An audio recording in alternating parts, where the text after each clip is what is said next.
айран құйып жатырмыз. Бұл айранды аз-аздан құйып тұрады үстіп. Содан кейін сапырады.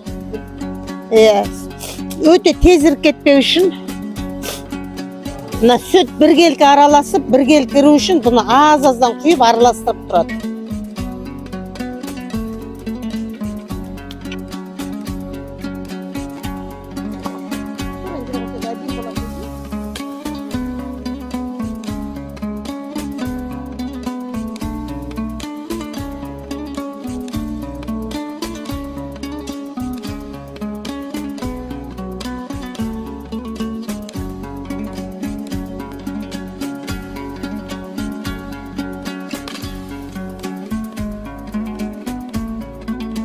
Бүйтіп мынаны сүзіп, қазір мынандай байлап қоямыз. Міне мынандай ағаш қапар біліп, міне жерде бұл сорғиды әбден суы.